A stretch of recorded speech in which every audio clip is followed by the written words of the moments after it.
लोगों का स्वागत है मेरे चैनल डीडीआर सर की क्लास में। आज का हमारा टॉपिक है अनुकूलन और हम आज स्टडी करेंगे प्लांट में कौन कौन से एडाप्टेशन होते हैं, जिसमें से मेन है वाटर और टेम्परेचर। अगर वाटर की हम बात करते हैं, अगर वाटर में अनुकूलन की हम बात करेंगे तो ऐसे प्लांट जो पानी में पाए जाएंगे उनको हम हाइड्रोफाइट्स बोलते हैं। उनमें क्या क्या अनुकूलन है पानी में रहने के लिए। और दूसरा, अगर हम उस प्लांट की बात करते हैं जो प्लांट डिजर्ट एरिया में होता है या जहां पे पानी की डिफिशियंसी होती है, उसमें कौन कौन से अनुकूलन होते हैं, तो इसी का स्टडी आज हम करेंगे।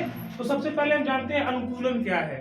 अनुकूलन का मतलब, ये जो टॉपिक बहुत इंपॉर्टेंट है, बोर्ड के एग्जाम में पूछा जा सकता है और वेरियस कॉम्पिटिटिव एग्जाम जैसे नीट में, CSIR नेट में या अदर टीचर्स के लिए जो बायोलॉजी से रिलेटेड एग्जाम होते हैं उसके लिए बहुत ही महत्वपूर्ण है। अनुकूलन का मतलब होता है अपने आप को किसी परिस्थिति के अनुसार ढालना। तो हमारे पास दो तरह के प्लांट हैं। एक ऐसा प्लांट है जिसके हैबिटाट में, जिसके आवास में पानी ही पानी है, और एक प्लांट ऐसा है जो पानी की डिफिशियंसी में अपने आप को डेवलप कर रहा है, ग्रो कर रहा है या पाया जा रहा है। पहला एग्जांपल हमारा है अपुन्सिया का, नागफनी बोलते हैं, और दूसरा हमारा हाइड्रोफाइट्स है। इसमें हमने तीन प्लांट का स्ट्रक्चर दिया है। ये आइकोर्निया है, कॉमनली इसको जलकुंभी बोलते हैं, वेलिसनेरिया है और तीसरा हाइड्रिला है। हमारे पास तीन ये जली पौधे हैं। हम वन बाय वन करके देखेंगे इनमें क्या एडाप्टेशंस हैं। जैसे अगर हम सिंपली प्लांट को देखते हैं, अगर वो प्लांट हमारे सामान्य आसपास में पाए जाते हैं, सामान्य स्थलीय कोई पौधा है, तो उसमें आप लोग देखते होंगे कि उसकी जड़ है, तना है, पत्ती है, सिंपल वो दिखता है। लेकिन अगर हम बात करते हैं मरुस्थलीय पौधों का, ऐसे प्लांट जो पानी की कमी वाली जगह में पाए जाते हैं। अगर आप लोगों से पूछा जाए भारत का वह कौन सा राज्य है जहां पे वार्षिक वर्षा बहुत कम होती है और जहां का तापमान 40 से 50 के बीच में होता है, भारत का वह कौन सा राज्य है, बताएंगे आप लोग कौन सा राज्य है? राजस्थान से। Very good, right answer, Rajasthan. तो राजस्थान राज्य ऐसा है जहां का तापमान बहुत ज्यादा है, और जब तापमान ज्यादा होगा तो निश्चित तौर पे वहां पे नदियां नहीं पाई जाएंगी, तालाब नहीं पाया जाएगा। हो सकता है झील एक आध दो पाई जाए, लेकिन उस एरिया में नहीं पाई जाएगी जहां पे तापमान बहुत ज्यादा है। हम राजस्थान के कुछ डिस्ट्रिक्ट की बात करेंगे, जैसे बीकानेर है, जैसलमेर है, चूरू है, यहां पे बहुत ज्यादा गर्मी पड़ती है। तो वहां के प्लांट कैसे अपने आप को सरवाइव करेंगे? तो वहां पे प्लांट अपने आप को सरवाइव करने के लिए अपने शरीर में कुछ परिवर्तन या कुछ मॉडिफिकेशंस दिखाते हैं। जैसे सामान्य तौर पे हम जानते हैं कि प्लांट का सबसे महत्वपूर्ण पार्ट है, अगर हम फोटोसिंथेसिस की बात करते हैं तो वह है पत्ती। दूसरा, अगर प्लांट को सपोर्ट चाहिए होगा तो उसके लिए तना होता है, स्टेम होता है। और पानी को एब्जॉर्ब करने की बात हो या प्लांट को एंकरेज करने का, स्थायित्व बनाए रखने के लिए जो पार्ट है उसका नाम है रूट। लेकिन प्लांट की पत्तियों में एक विशेष संरचना होती है जिसे हमने पिछले अंक में बताया था, स्टोमेटा। स्टोमेटा क्या होता है? स्टोमेटा एक पोर जैसा संरचना है, ये पोर लाइक स्ट्रक्चर है जो प्लांट में पाया जाता है, जिसके थ्रू प्लांट में दो काम होता है। पहला काम क्या होता है? प्लांट में रिस्पिरेशन होता है। रिस्पिरेशन का मतलब वह एक साइट है जहां पे गैसेस एक्सचेंज होता है। रिस्पिरेशन नहीं कर सकते हम, लेकिन रिस्पिरेशन के लिए या फोटोसिंथेसिस के बाद बनने वाले गैस को निकलने के लिए एक पैसेज होता है, एक जगह होता है जिसको हम स्टोमेटा बोलते हैं। तो स्टोमेटा एक ऐसा साइट है जहां से प्लांट के पत्तियों से गैस या जल वाष्प बन के निकलता है। तो अगर हम इस प्लांट की बात करेंगे जहां पे पानी ऑलरेडी कम है, और वहां पे अगर स्टोमेटा खुला रहता है दिन में, तो सन की रेज पड़ेगी उस प्लांट के ऊपर, वो पानी को नीचे से ऊपर निकालेगा स्टोमेटा के थ्रू। समय ऐसा है तो बिल्ड कर जाएगा। झुलस जाएगा। लेकिन उससे बचने के लिए इस प्लांट में कुछ अनुकूलन पाए जाते हैं। जैसे पहला अनुकूलन क्या है? पहला अनुकूलन है कि इस कैक्टस के प्लांट की जो लीव्स है वह स्पाइस में कन्वर्ट हो गई है। पत्ती इसकी चौड़ी ना होकर के पतली हो गई, निडल लाइक हो गई, स्पाइन की तरह से हो गई। और ये ऐसा इसलिए हुआ कि इसे क्या करना है, इसे अपने लाइफ में मॉडिफिकेशन करना है, पानी को सेव करना है। और अगर ये पानी को सेव करेगा तो उसके लिए इसकी जो पत्तियां हैं वो स्पाइस में कन्वर्ट हो गई। दूसरा क्या मॉडिफिकेशन किया इसने, इसका जो तना होता है वह फ्लैट होता है, फ्लैसी होता है। नॉर्मली हम अगर तने की बात करते हैं किसी भी प्लांट का तो स्टेम इस तरह से होता है, पत्तियां ऐसे लगती हैं। लेकिन यहाँ पे मॉडिफिकेशन होने की वजह से ये जो पत्ती है वो फ्लैट है, फ्लैसी है, मांसल है, इसके अंदर वाटर या मॉइस्चर का कंटेंट बहुत ज्यादा है। और इससे फायदा क्या है कि जब ये फ्लैट हो गया, मॉइस्चर कंटेनिंग हो गया, तो उस समय होता क्या है कि जब ये फोटोसिंथेसिस को परफॉर्म नहीं करेंगी तो फोटोसिंथेसिस को परफॉर्म करने का काम किसका हो गया, स्टेम का हो गया। तो देखो पत्ती का काम कर रहा है स्पाइंस, और पत्ती का जो फोटोसिंथेसिस करने का काम है वो कर रहा है इसका स्टेम। तो ये दूसरा इसका सबसे महत्वपूर्ण अनुकूलन है। पहला अनुकूलन क्या था कि इनकी पत्तियां कांटों में परिवर्तित हो गई है, और दूसरा अनुकूलन क्या था, इसका जो स्टेम है वो फ्लैट हो गया, फोटोसिंथेसिस करने लग गया। और यह एक सामान्य प्लांट से इसको अलग करता है। इसके अलावा अगर हम और तीसरी बात करते हैं, तीसरी बात ये होगी, इसमें एक विशेष प्रकार की साइकिल चलती है। उस साइकिल को हम बोलते हैं कैम साइकिल। क्या बोलते हैं? कैम साइकिल का अगर हम पूरा नाम लिखें तो शायद आप लोगों को पता भी होगा कैम साइकिल क्या होता है। ये बहुत ही महत्वपूर्ण साइकिल होता है।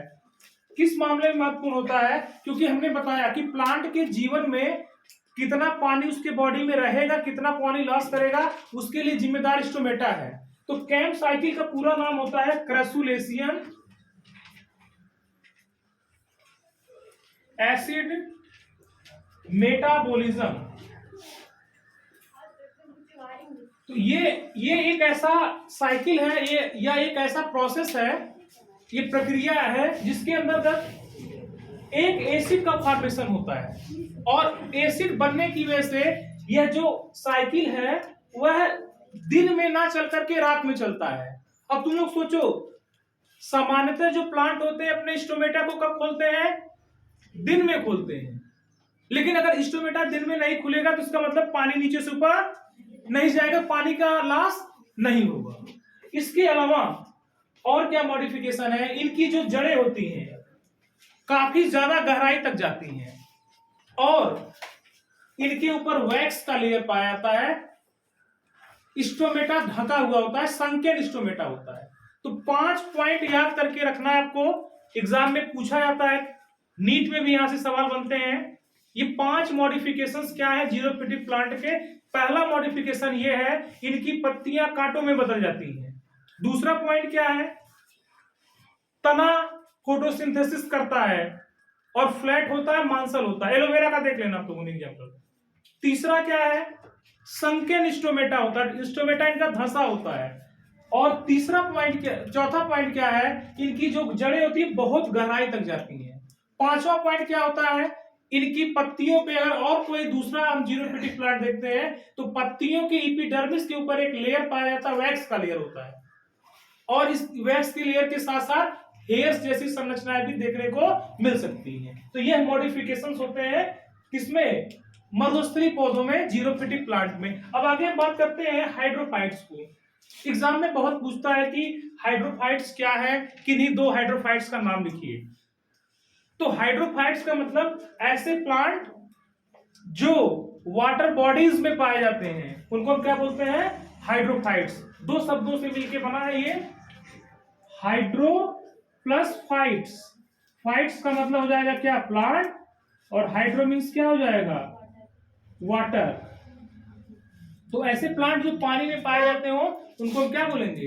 हाइड्रोफाइट्स। अब सबसे पहले तो हम इन तीन प्लांट का नाम देख लेते हैं। ये जो प्लांट है इसका नाम क्या है? Water hyacinth. इसको हम आम भाषा में जलकुंभी कहते हैं, समुद्र शोक भी कहते हैं, या बंगाल का टेररिस्ट भी बोलते हैं। एग्जाम में बहुत पूछा जाता है कि बंगाल का टेररिस्ट किस प्लांट को बोलते हैं, बंगाल का आतंकवादी किसको बोलते हैं? जलकुंभी को बोलते हैं, वाटर हाइसिंथ को। आइकोर्निया इसका साइंटिफिक नेम है। दूसरा, ये जो आपका प्लांट है इसका नाम वेलिस्नेरिया है। और वेलिस्नेरिया की क्या खासियत अभी आगे हम बताते हैं। और ये जो प्लांट है ये हाइड्रिला है। तो हमारे पास इस तरह से तीन प्लांट हो गए जो जलीय हैं, जिनका हैबिटेट एक्वेटिक है। Water hyacinth, Vallisneria, hydrilla. अब हम इनके बॉडी जानेंगे क्या इनमें मॉडिफिकेशंस है, क्या अनुकूलन हुआ। सबसे पहला अनुकूलन तो क्या है, जो हाइड्रोफाइट्स होते हैं उनको कई कैटेगरी में बांट सकते हैं। जैसे स्वतंत्र प्लावी हाइड्रोफाइट्स, फ्री होकर के तैरने वाले, जैसे जलकुंभी है पानी के सरफेस से फ्री होकर तैरता है, मतलब उसकी जड़ कहीं पे फिक्स नहीं है। पहला प्लांट हो गया जो फ्री फ्लोटिंग है, स्वतंत्र प्लावी है, जलकुंभी हो गया। इसी तरह से एक तुम लोगों ने देखा होगा उल्फिया। दुनिया का सबसे छोटा प्लांट क्या है? उल्फिया है, एंजियोस्पर्म में। तीसरा, अगर हम तीसरे प्लांट की अगर बात करते हैं जो स्वतंत्र रूप से तैरता है, फ्लोट करता है, तो उसका नाम होगा, ये आप लोगों को बताना है, जो स्वतंत्र रूप से तैरता हो पानी के ऊपर। बहुत सारे प्लांट ऐसे हैं जिसको काई नहीं, काई तो एल्गी में आता है। सिंघाड़ा को कह सकते हैं। सिंघाड़ा कुछ सिंघाड़ा ऐसे होते हैं जो जमीन के पानी के बॉटम पे, जो वाटर बॉडीज के बॉटम पे फिक्स होते हैं, लेकिन कुछ फ्लोट करते रहते हैं, ट्रैपा बोल सकते हैं। दूसरा जो हाइड्रोफाइट्स है, जो जिसकी जड़ें फिक्स होती हैं एक जगह, पानी पाया जाएगा, जड़ें फिक्स हैं, फिक्स रूटेड बोलते हैं। जैसे तुम्हारा निम्फिया है, कमल है, लोटस है, जड़ उसका फिक्स ऊपर निकलता रहता है। तीसरा, जल में डूबे हुए, वाटर सबमर्ज्ड, इसमें वेलिस्नेरिया है। वेलिस्नेरिया का जीवन कैसे चलता है? भाई पानी के अंदर डूब जाएगा तो फोटोसिंथेसिस कैसे होगा? और फोटोसिंथेसिस करने के लिए प्लांट को जरूरी क्या है? सन की लाइट आनी चाहिए। तो ये पानी के तीन जोन होते हैं, एक ऊपर वाला, एक बीच वाला, एक नीचे वाला। जो नीचे वाला लेवल होगा, बॉटम बोलेंगे, कम सनलाइट आएगी। तो ये क्या करता है कि पानी में अपने आप को सरवाइव करने के लिए, बने रहने के लिए म्यूकस का सिक्रीशन करता है, चिपचिपा पदार्थ निकालता है, म्यूकस। और वो म्यूकस इसके पूरे प्लांट को कवर किए रहता है, जिससे क्या होता है, यह प्लांट अपने आप को सरवाइव करता है। अगला प्लांट है हाइड्रिला। हाइड्रिला को आप लोग देख सकते हैं, सामान्यतः यह तालाबों में पाया जाता है। ऐसा तालाब जो थोड़ा बड़ा हो, साइज बड़ी हो, और जब तालाब में आप जाके देखेंगे रेड कलर का, हल्का रेड कलर का प्लांट दिखेगा, पानी के अंदर डूबा हुआ दिखेगा। और जब ये पानी के अंदर डूबा हुआ होगा तो इसको देख करके आप पहचान जाएंगे कि ये प्लांट है क्या, हाइड्रिला है। सबसे बड़ी खासियत इसकी क्या, कैसे पहचानेंगे कि हाइड्रिला ही है? जहां पे हाइड्रिला पाया जाएगा, पानी के अंदर से बुलबुले ऊपर ऊपर की तरफ निकलते हुए नजर आएंगे। वह दिखाता है कि फोटोसिंथेसिस जब होता है तो उस प्रोसेस में ऑक्सीजन निकलता है। कौन सा प्लांट उसको प्रदर्शित करता है? हाइड्रिला।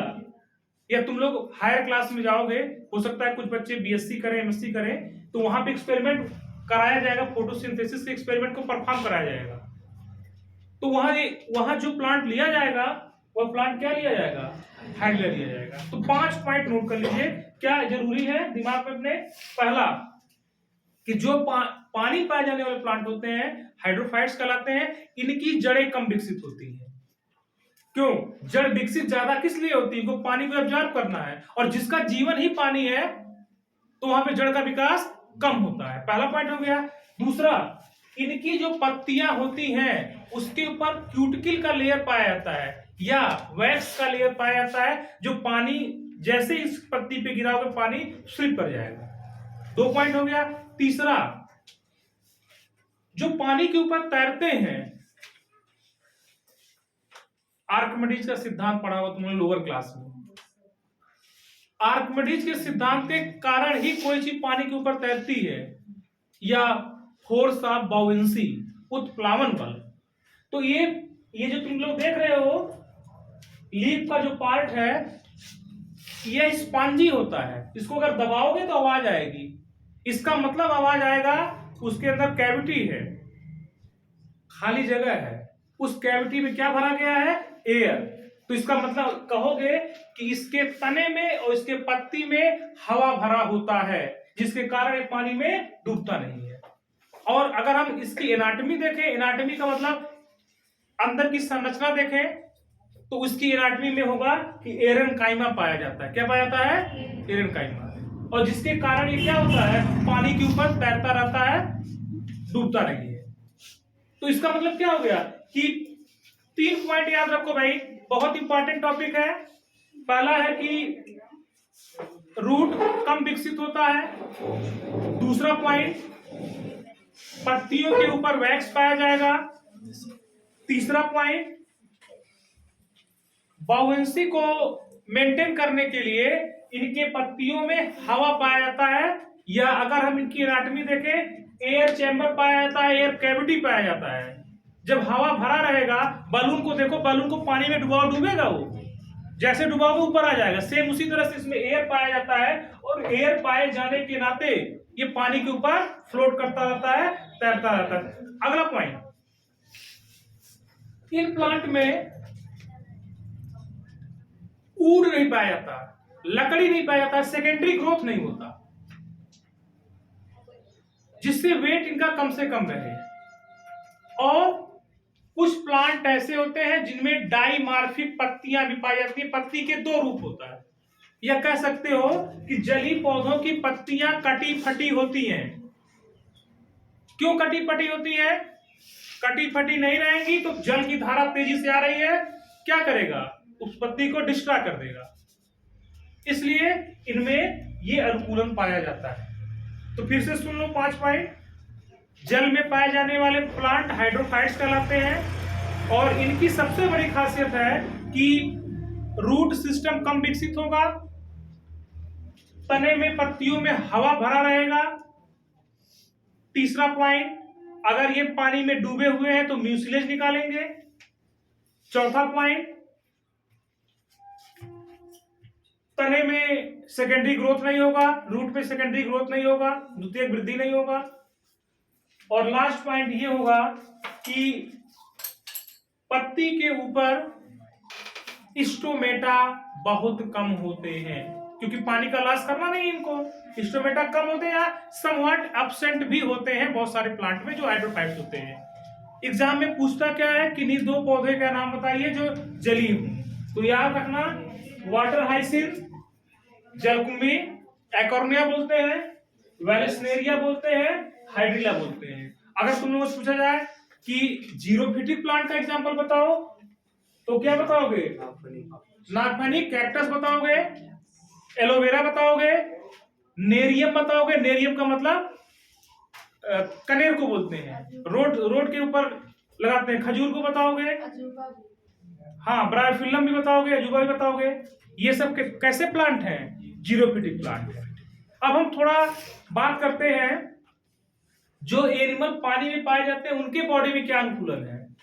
तो सबसे पहले हम स्टडी कर लेते हैं फिश का। फिश में क्या है? सबसे हम ज्यादा नहीं 5 पॉइंट डिस्कस कर पाएंगे, तो टाइम बहुत कम है। मछली में 5 पॉइंट अगर आप लोगों से पूछा जाए कि मछली का जीवन पानी के लिए अनुकूलित है, हम मनुष्य नहीं रह पाएंगे पानी में, एक दिन क्या, 1 घंटे का, 10 मिनट नहीं रह पाएंगे। क्यों नहीं रह पाएंगे? सबसे बड़ी समस्या हमारे साथ होगी लंग्स प्रॉब्लम। हमारे लंग्स में प्रॉब्लम होने लगेगा, हम रिस्पिरेशन के लिए ऑक्सीजन नहीं ले पाएंगे। तो सबसे पहला पॉइंट क्या है, अगर हम किसी प्लांट एनिमल की बात करते हैं तो हम फिश की बात करेंगे। फिश 2 तरह की होती है। ये यहां से एक प्रश्न पूछा जाता है बोर्ड में कि फिश कितनी तरह की होंगी, दो तरह की होंगी, एक स्वच्छ जलीय मछली और एक समुद्री जली में पाए जाने वाली मछली, मेरीन फिश और फ्रेश वाटर में पाए जाने वाली फिश। तो पहली बात तो है कि अगर हम फिश की बात करेंगे तो फिश का जो बॉडी होता है बोट शेप का होता है। ये क्या बन गया, तो बोट शेप का मतलब होता है कि इसकी बॉडी जो होगी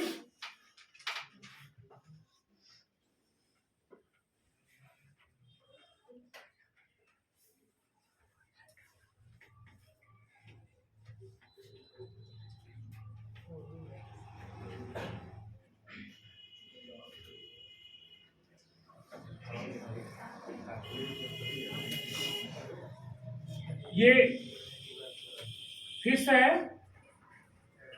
और इसका बॉडी आप देखिए, ये बोट शेप की है, बॉडी स्ट्रीमलाइन है। स्ट्रीमलाइन का मतलब क्या है कि ये देखिए आप यहाँ पे लाइन दिख रही है ना, बॉडी स्ट्रीमलाइन है। इसके अलावा इसके बॉडी में कई तरह के फिन्स हैं। फिन्स का मतलब जिससे वो क्या करेगी, स्विमिंग करेगी। सबसे लास्ट में जो फिन है इसको बोलते हैं कॉर्डल फिन,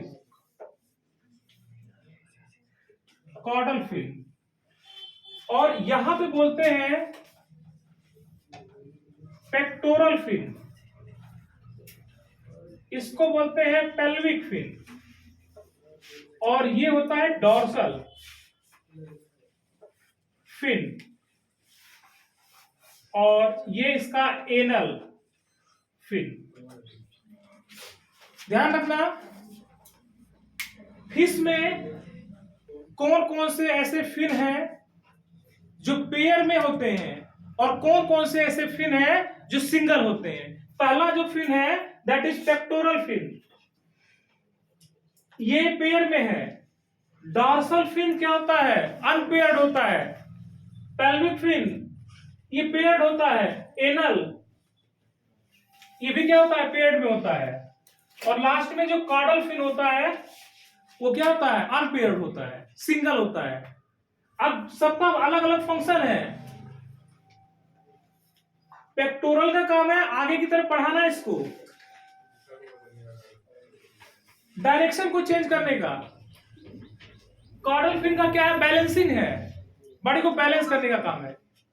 इसके अलावा जो डॉर्सल फिन है ऊपर की तरफ, ऊपर कोई प्रॉब्लम आ रही हो, कोई खतरा है तो उसको बताएगा। इसके अलावा कुछ फिशेस के ऊपर यहाँ पे ऐसे नॉस्ट्रिल के पास एयर्स भी होते हैं, सब में नहीं, कुछ में होते हैं।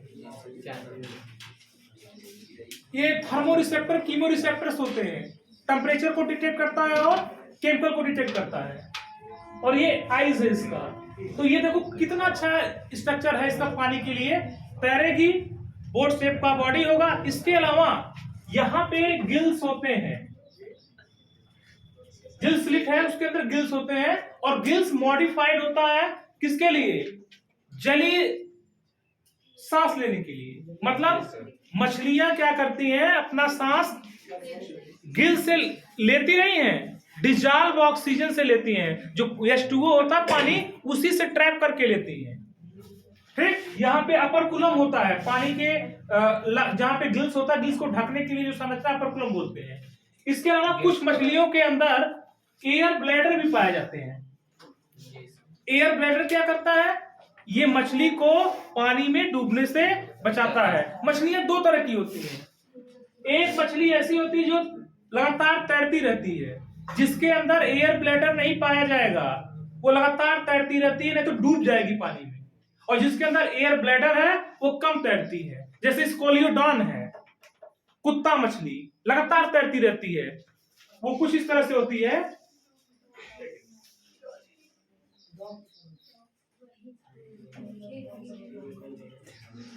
डॉग फिश बोलते हैं इसको, कुत्ता मीन बोलते हैं हिंदी में। ये इसके अंदर क्या नहीं होता, एयर ब्लैडर नहीं होता, लगातार तैरती रहती है। अगर हम बात करते हैं लेबियो रोहिता का, रोहू मछली का, तो रोहू मछली क्या करती है, कम तैरती है, क्योंकि उसके अंदर एयर ब्लैडर डूबेगी नहीं।